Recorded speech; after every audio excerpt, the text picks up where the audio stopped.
안녕하십니까. 고고TV 여명입니다. 2020년 2월 20일 2월 20일 오후 4시 반인데요. 아마 저녁에 올라갈 것 같습니다. 이 영상은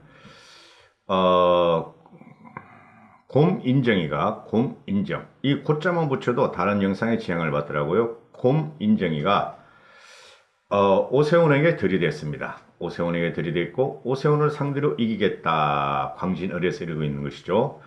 오세훈 대 곰인정입니다. 곰인정, 곰인형이라고 하죠. 곰인형이라고. 곰인정이나 고민만 하다 끝날까 이 친구는 아마 고민만 하다가 그동안 고민하다가 그냥 더불어민주당에서 광진을 가라 하니까 갔겠죠. 간 조건이 뭐죠? 시뮬레이션을 한 5-6차례 돌렸죠. 그동안 언론에 보도된 것만 해도 곰인정이를 갖다가 곰인정이를 갖다가 오세훈 상대로 돌렸다. 그런 게 벌써 몇 번이나 나왔죠. 그죠? 그런데 곰인정이 오래전부터 예정된 운명이었다. 마음 다하는 겸손의 정치인이 될 것이다. 대한민국 정치의 희망을 광진을에서 보여주고 싶다. 이러는데 꼴값하지 말라. 내가 이 영상을 한 30분을 찍었거든요. 근데 스피커가 안 되더라고요. 말이 안 나오더라고요. 다시 찍는 건데요. 좀 짧게 찍어야 되겠어요.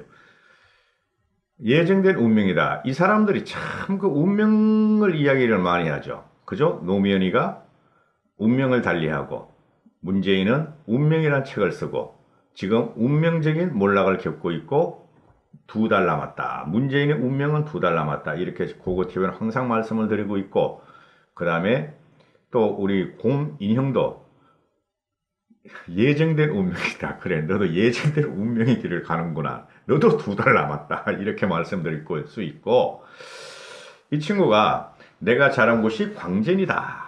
많은 우연들이 내 고향 광진으로 향하고 있다. 많은 우연들이라는 게 721번 버스를 말하는가 본데, 그 721번 버스가 광진이 종착역인가 봐요. 쉽게 말해서, 버스 주차장이 있는가 봐. 그런데, 자, 이 말이 무슨 뜻이냐 하면은, 곰인형은 721번을 타고 그동안 많이 회유했죠.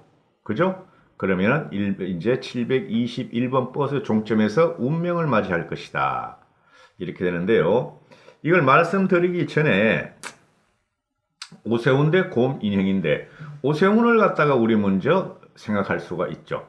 오세훈이 같은 경우가 지금 상처받은 호랑이 정도 되죠. 그죠? 오세훈의 꿈은 대권이었다. 대통령 후보였다. 그래 전번에 황교안이하고 새누리당 대권 경선에서 당원 진박 친박들이 황교안을 미는 바람에 낙마했죠. 그런데 일반인 투표에서는 당원 투표가 70%, 그 다음에 일반인 투표 30%의 배정인데 일반인 투표에서는 오세훈이가 황교안이보다 더블로 앞섰다. 그걸 기억하셔야 됩니다. 그래서 오세훈이가 왜 상처를 입었나 우리 다 알고 있죠. 그죠? 한 10년인가 8년 전에 무상급식에 대해서 전면 무상급식을 반대한다. 그리고 그러려면은 나는 서울 시민한테 투표로 묻겠다. 무상급식을 찬성하느냐 반대하느냐 이 승부수를 던지게 되죠. 무상급식을 그 당시만 해도 안 했으면 좋겠다 하는 게 국민들이 대다수였어요. 그런데 쉽게 말해서 문재인 전신 정권에서 그렇죠. 그 당시에도 뭐 보면은 문재인이가 활동하고 있을 때죠. 그러니까 좌파 진보 정권에서 오세훈이의 서울 시민 투표를 거부 운동을 하죠. 투표하지 말자. 30% 그런 게 쉽게 말해서 시민이 30% 이상을 투표 안 하면은 그 투표는 무효가 되죠. 그죠? 투표의 의견은 무효가 돼. 그때 아마 28% 정도가 투표를 했는데 압도적으로 무상급식 반대가 나왔어요. 그런데 30%그 참여율이 안 되기 때문에 그건 폐기되고 오세훈은 자기의 약속을 지키려고 서울시장을 내놓고 나오고 갑자기 안철수가 나오고 안철수가 박원순한테 넘겨주고 이런 과정을 겪게 되죠. 근데 문제가 뭐냐? 그때 상처를 입었다. 오세훈이 쪽에서는 한국당 그 당시에 그러니까 새누리당, 한나라당이었을 거예요. 한나라당이 오세훈이가 한나라당 출신의 서울시장이니까 도와줄 줄 알고 믿었던 거죠. 근데 안 도와줬어. 그 당시에 아마 비대위원장인가 당대표가 박근혜 대통령이었을 거예요. 홍준표 아니었을 거예요. 박근혜 대통령이나 박근혜 대표가 그 당시에 비대위원장이었을 텐데 잠재적인 대권의 싹을 잘라버려야 되겠다 해가지고 오세훈이 혼자서 싸웠어요. 한국당에서는 안 도와줬어요. 왜 그 시장직까지 거느냐. 아니 그러면은 그 당의 시장이 걸었으면은 그죠? 직을 걸었으면 도와줘야 되죠. 같은 당이라면. 당의 목적이 뭐죠? 정권을 찾는 거고 그 다음에 당이라는 것은 뭐죠? 같은 뜻을 모인 사람끼리 형성된 게 당이라는 거죠. 정당이라는 거죠. 파티. 그죠? 그 파티라는 게 같이 모여서 논다는 소리예요. 당도 파티라 그러고 우리가 노는 것도 파티라 그럽니다. 그런데 그 당시에 박근혜 대통령, 제가 실수했으면 미안합니다. 박근혜 대통령을 제 기억하고 있어요. 비대위원장인가 아마 비대위원장이나 당대표였을 거예요. 나 몰라라 해버렸어. 오히려 회방을 놨죠. 오세훈이한테. 그래 오세훈이가 시장직을 던지게 됐는데 그때부터 우파의 괴멸은 시작됐다. 좌파 진보의 봉기가 시작됐다. 이렇게 보시면 돼요. 박근혜를 박원순을 갖다 지렛대로 해가지고 좌파 진보가 우일승천하는 그 계기를 만들어준 게 있다. 그게 박근혜 대통령이었다. 박근혜 당시 비대위원장이나 아니면은 대표였고 아니면은 홍준표였다. 이렇게 보시면 되는 겁니다. 그러면은 오세훈이가 누구한테 물어뜯겠느냐? 그죠? 호랑이가 한번 대불렸던 오세훈이가 누구한테 물어뜯겠느냐? 자기 진영, 자기 편한테 물어뜯겨서 쩔름빠리가 됐다. 이런 결론을 갖다가 내려드리는 게 고고TV 여명입니다. 사실은 사실대로 알고 넘어가야죠. 그죠? 지금 참칭 우파 유튜브에 자꾸 말이죠. 오세훈은 친이야. 오세훈은 황교안이 적수야 해가지고 막 뭉개고 이렇게 들어가는데요. 참상입니다. 참상. 지금 참칭 우파들의 전략이 뭐냐? 황교안을 살리고 나머지 모두 제거하자예요. 지금. 그래서 유승민도 안 되고 김무성도 안 되고 오세훈도 안 되고 친이도 안 되고 그런 식으로 지금 들어가는 겁니다. 그래가지고 대권 후보 안 됩니다. 억지로 만들어서 절대 대권 후보 안 됩니다. 제가 결론을 말씀드리죠. 국민의 명령이고 국민의 힘이고 국민이 선택해야 된다. 그게 우파 유튜버 몇몇이 그런다고 될 게 아니다. 날라간다. 오히려 날라간다. 이렇게 보시면 되고 자, 그 오세훈에 대해서는 정리를 해드렸고 제가 오세훈을 좀 압니다. 좀 알아요. 조금 알아요. 근데 신문에서 나는 그런 거 말고 조금 압니다. 연결 해가지고 근데 오세훈에도 문제가 있어요. 전혀 없는 건 아니에요. 그 이후에도. 자, 그럼 여기서 우리는 고민정의가 들어왔는데, 고민정의가 이런 말을 하죠.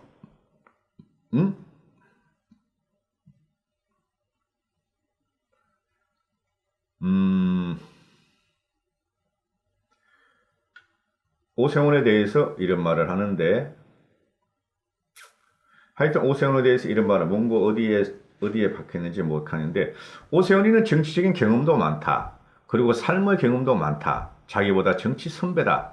그러나 자기는 오세훈을 이길 수 있다. 왜 그러냐 하면은 자기는 문재인한테 정치를 배웠다. 그리고 내가 겸손하게 오세훈한테 다가가면은 나는 이길 것이고 대한민국의 젊은 정치인으로서 희망을 쏠 것이다 하고 자신감을 내비추는데 지금 이게 곰인형의 아킬레스건이죠. 곰인정의 아킬레스건이죠.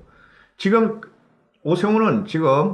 오세훈이 나온 과정을 잘 보시면 돼요. 오세훈이 왜 강진을로 갔을까? 그죠? 그 수많은 서울 지역구를 두고 왜 종로로 갈 수 있었는데 그는 종로는 어차피 황교안이가 한국당의 대표고 공천을 하려면 종로로 올 수뿐이 없기 때문에 오세훈이가 종로를 피해줬는데 그렇다고 왜 광진을로 갔을까? 구로 같은 데 갈 수도 있고 그렇죠. 자, 이렇게 보시면 되죠. 문재인을 제외한 최대 다선 의원이 이해찬이죠. 이해찬이. 근데 이해찬이 불출마 선언을 했어. 그리고 이해찬이 제 관악구야, 관악구. 관악구는 누가 있어요? 오신환이가 있죠. 오세훈이가 키운 오신환이 있어요. 그죠? 오신환이 선거동 도와주다가 종로에서 진 거야. 오세훈이가. 그리고 있고. 그러면은 서울판을 딱 45개를 갖다가 55개인가? 이걸 딱 보니까 제일 강한 곳이 어디냐? 제일 다스는 곳이 어디냐? 추미애 대표가 했던 정권의 2인자였던 추미애 지역보다. 그래, 광진을에 간 거예요. 그러면 광진이가 추미애를 이기려고 갔을까요? 단순하게? 아니죠. 추미애를 꺾으면 문재인을 꺾는다. 문재인하고 싸우기 위해서 간 거다. 이렇게 오세훈이는 광진을로 들어가죠. 그러니까 그 추미애는 이걸 갖다가 아이고 오세훈이 왔어? 엄마 뜨거워? 아이고 또 찔끔찔끔 요술겸에 나오려 그래? 야 이걸 피해야 되겠는데 붙으면 지는 건 뻔해요. 정치력이 안 돼요. 추미애는 정치력이 없는 애예요. 요새 하는 거 보시면 알잖아요. 그냥 제발 어떻게 그렇게 된 거야. 그런데 야, 이 오세훈을 피하려면 일단 물러나야 되는데 그때 들어온 거예요. 누가? 문재인이가 법무부 장관 해라. 이거 좋아. 처음에 빼는 척 하다가 법무부 장관을 하면서 윤석열을 조지고. 그죠? 그리고 그 법무부 장관의 동선은 특히 윤석열이란 거대한 상대가 있으니까 항상 스포트라이트를 받을 것이다. 언론에. 그럼 정치를 할 수 있겠구나. 대선 주자로서 내가 각인이 될 수 있겠구나 해가지고 지금도 정치를 하고 있죠. 걔가 하는 거는 검찰 개혁도 아니고, 그죠? 대한민국 법무부를 위한 것도 아니고, 국민의 인권을 위한 것도 아니에요. 추미애가 개인적인 정치를 하고 있다. 그래서 덥석 물고 갔어요. 가서 여기서 내가 잘해가지고 국민한테 전국에 알리자. 내 얼굴을. 그래가지고 다음에 대권 후보로 나간다. 그 목적으로 갔는데, 오세훈이 쪽에서는 힘이 빠졌죠. 그렇죠. 한 6개월을 노숙을 했다 그러더라고. 노숙이라는 게 이제 무슨 소리냐면은 거짓 같은 걸 치는 건 아니고 천막 같은 거 치고 아마 그랬나 봐요. 오세훈이가 민심 잡기 위해서 만만하지가 않죠. 그래서 오세훈이 쪽에서는 힘이 빠지죠.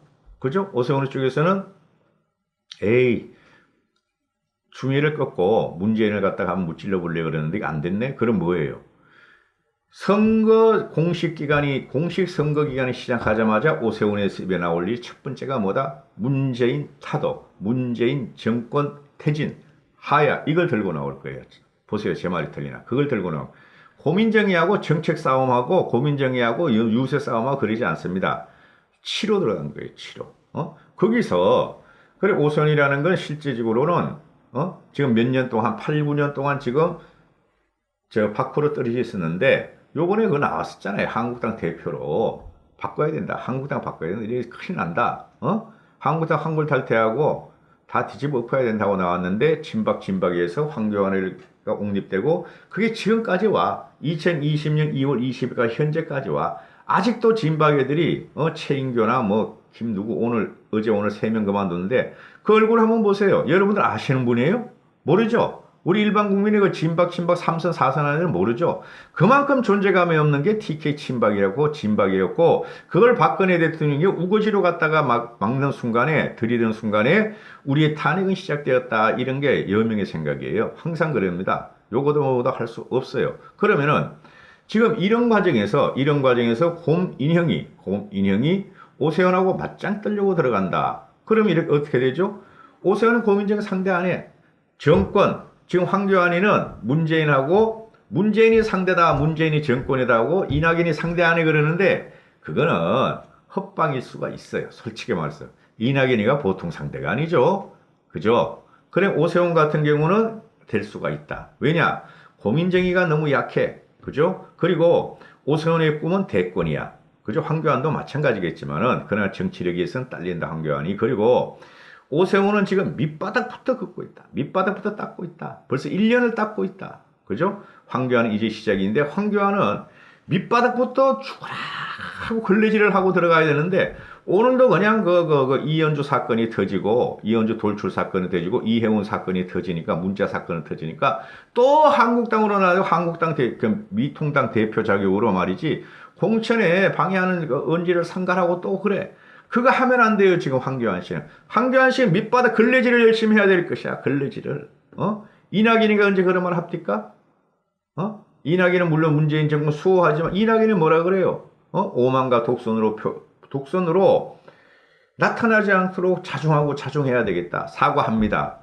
임미리 교수한테 사과합니다. 이렇게 가잖아요. 근데 지금 미통당이 뭐가 문제냐 하면은, 통합당이, 그 물리적으로 유승민계가 몇몇 끌어들이고 그게 대부분이잖아요. 그 다음에 태극기 세력, 유튜버 세력이라는 게 시민단체인데, 시민단체가 유튜버 세력이라고 우파유튜브 대부분이 그걸 끌어들여가지고 지들이 갑자기 말이지 덩치가 커졌다 이래서 덩치 안 커졌어요. 덩치 안 커졌습니다. 그리고 몸이 이렇게 불어났다 그러면 안 불어났어요. 그 안이 펑 뻗은 공갈빵이에요. 지금 통합당의 그 오늘까지 현재를 보면은 푹 찔러면 거 빵 터져 지금 보니까. 그게 이현주가 돌출된 거예요, 그게. 이거 만만해, 이거 한국당들 만만하게? 야, 유승민계 이거도 만만해? 유튜버 세력 몇 명 있고 몇십명 들어갔는데, 괜히 잘못 올렸다가 지금 날아가게 생겼어, 이현주도. 그죠? 근데 이현주를 제가 비난하는 게 아니에요. 제가 이현주 좋아한다니까? 그죠? 좋아한다네, 국가를 위해서, 정치를 위해서 말할 건 말해야 되니까. 그런데, 지금 허세를 부리고 있단 말이야. 허세를. 오늘도 그 심재철이가 총선을 이기면 탄핵을 시키겠다 그랬는데 국회 대표연설에서 그런 말을 왜 해? 허세를 부리고 있어. 지금 국민은 너무 싫어. 더불어민주당이나 문재인 정권이 너무 싫어. 너무 위선적이고 너무 가짜고 너무 사기 정권이야. 나왔어. 20, 30대는 말이에요. 지금 말이죠. 폭풍같이 떨어져 나옵니다. 20, 30대는. 그런데 이제 미래통합당이라는 게 유승민계, 그래도 계획직이라는 보수라는 유승민계를 8명을 끌어들였어. 그리고 이현주도 끌어들였어. 그죠? 이현주 좋아해요, 저도. 근데 정치적으로는 인간적인 걸 따지면 안 되죠. 그래, 들어왔어. 좀 기대를 했어. 일반 국민들이, 특히 젊은 층들이, 그죠? 계획을 원하는 대한민국 국민들이 했어. 근데 하루 이틀 하는 거 보니까 저건 뭐야? 저거 도로 새누리당도 안 돼? 옛날에 도로 새누리당은 진박공천 이전에는 뭉쳤었다. 그래도 개혁적인 것도 있었다. 천막 당사도 하고, 그죠? 그런 거, 이것들은 뭐야? 몇 명 끌어들이니 갑자기 막 지들이 가지 허수아비 같이, 그죠? 이렇게 풍선끈같이 커졌어. 허세를 부리고 있어, 저것들이? 국민은 냉철해요. 이렇게 되면은 미래한국당이 승산이 없어요. 미래통합당이. 그 과정에서 황교안 대표라는 사람이 뭐를 믿고 저렇게 큰 소리 치는지 일반인들은 잘 모르겠어, 솔직히. 이게 정치력의 문제예요. 정치는, 선거는 기세 싸움이죠. 기세 싸움. 그죠? 근데 이 기세가 공갈빵 기세란 말이야. 아직까지는, 오늘 현재까지. 정신 차리시라고. 탄핵은 누가 외치느냐? 국민이 외쳐주면 따라오면 돼, 이 사람들아. 지금 힘도 딸리고 허장성세를 가진 미통당이 지금 탄핵을 외친다 그래가지고 국민들이 그걸 억셉도 할 건가요? 이 말이죠. 안 하죠. 왜 그러냐면 저쪽에서 떨궈져 나온 애들이 과격한 게 싫어. 좌파도 싫고 극자도 싫고 우파도 싫고, 우파라는 말, 극우라는 말이 싫어. 그런데 거기서 탄핵 잃어버리면은 말이죠. 안 되는 거죠. 그거는 총선 시기에 딱 들어가면은, 공식 선거기간에 들어가면은 문재인 정권 퇴진, 문재인 정권 하야하라, 그렇게 하면 되는 거지. 그리고 가져온 다음에 한 178석 가져온 다음에 탄핵을 외쳐야지. 이 사람아, 탄핵 같은 사람은 나가지고 유튜브 하는 사람, 일반인들이 외치는 것이지 당신들이 외치는 게 아니야. 정치 지도자들은. 그래, 탄핵을 외쳐가지고 안 되면 어떡할 건데, 심재철이. 탄핵 정부로 몰고 가서 지면 어떡할 건데, 심재철이 당신이 책임질 거야? 황교안 당신이 책임질 거야? 황교안 씨는 아직까지 문재인 퇴진 하나도, 문재인 정을 하야 하나도 못 외쳤는데? 정신을 차리라고. 다시 돌아갈게요. 그래서 이 곰인형이 오세훈한테 돈이 들었는데, 이거는 정권 심판론으로 누가 가져간다? 황교안에도 가져가지만은, 우리도 가져가지만은, 그죠? 모든 사람들이 가져가죠. 정권 심판론은 있어 오케야. 탄핵론? 그것은 말이죠. 아직은 불가하다. 이기고 난 다음에 말해도 충분하다. 그 다음에 이 오세훈이라는 사람은 고민형을 통해서 고민형을 밟아버리고 문재인의 탄핵으로 들어가고 문재인을 치러 들어간다. 이렇게 해서 이 광진들이 지금 성사가 됐어요. 그런데 이 곰인형이 너무 인형 같죠. 그죠? 곰인형. 오소리의 곰인형이죠. 문재인 대통령의 별명이 오소리니까 오소리의 인형인데, 얘가 세상을 몰라도 너무 모른다. 그죠? 지금 얘가 보면은, 나는 오래전부터 운명처럼 내 삶에 예정되어 있었던 것은 아닐까 생각을 한다. 지가 이제 광진을에 간 거를, 떨어지는 바람에도 낙엽이 흘러가면 얘는 눈물을 흘려요. 40대 초. 자기 아기가 울면은 눈물을 흘려야. 근데 이런 말을 갖다가 스스럼없이 해. 이게 말이죠. 완전히 짜집게 될 인생이죠. 이 말을 보면은. 오래전부터 운명처럼 내 삶에 예정되어 있던 것이 아닐까 생각. 뭐 국회의원 하나가 뭐 운명처럼 나와? 대통령도 아니고 문재인은 그래도 대통령이라고 그랬는데 그죠? 그리고 노무현은 운명처럼 사라졌는데 이게 그래서 얘는 근본이 안 되는 거예요. 근본 밑바닥이. 아직까지 질박하고 질곡적인 삶을 한 번도 안 살아보네 얘는. 응? 그리고 대한민국 정치의 희망을 광진을에서 보여줬다. 웃기는 소리 하고 있네. 광진을에서 네가 뭔데 희망을 보이죠? 어? 쟁쟁한 그냥 정치 전도 유망한 정치 신인들도 많고 정치인들도 많은데 네가 뭔데 광진을에서요? 가서 납작하게 그냥 발표가 나올 텐데 뜨거운 열정과 자신감으로 진일보한 젊은 정치인이 될 것이다. 내가 말하는데 고민적인 너는 뜨거운 열정도 없고 문재인에 대한 신봉만 있고 자신감도 없고 자신감이 있으면 이 사람아 저희가 경상도로 부산으로 가. 그 다음에 젊은 정치인이 될 것이 젊은 정치인이 아니고 얘는 젊을 층이라는 게 푸를 층이잖아. 푸른 정치인이 아니다. 청와대에서 살았다고 파란 계약집에서 살았다고 푸른 정치인이 아니다. 고민적에는 인생에 걸맞지 않게 이제 나이 40대 가지고 썩어버렸다. 문재인 정권과 문재인을 3년 동안 따라가면서 썩어버렸다. 이거는 썩은 정치인도 못 된다. 썩은 인간일 뿐이다. 이렇게 하는 거죠. 그래서 지금 이게 어떤 식이냐면요. 지금 미래통합당 오늘 현재까지 제가 형편없어요. 저러면은 물리적으로 계약됐는데 화학적결하면 지금 안 되겠는데 화학적결합을 하면 뭐죠? 뭐를 해야 되죠? 들어오는 세력을 위해서 기존 세력이 자리를 비켜줘야 돼요. 기존 세력이 그래서 화학적이 되는데 기존 세력들이 아직도 지키려고 그래. 개혁은 정광석화 같이 해야 되고 혁명은 정광석화 같이 해야 되는 거예요. 지금 김영호 씨가 뭐 이상하게 자꾸 그러는데 주위에 그 때들이 많이 끼었다고 맨날 그랬죠. 이런 게 있는데 이거 막 들썩 붙어 있다 그랬죠. 김영호가 한 열흘 동안 이거 다 못 쳐내면 말입니다. 한국 미통당이 굉장히 힘들어져요. 보세요. 제 말이 틀리나. 이까지 하겠습니다. 감사합니다. 고고TV 여명이었습니다.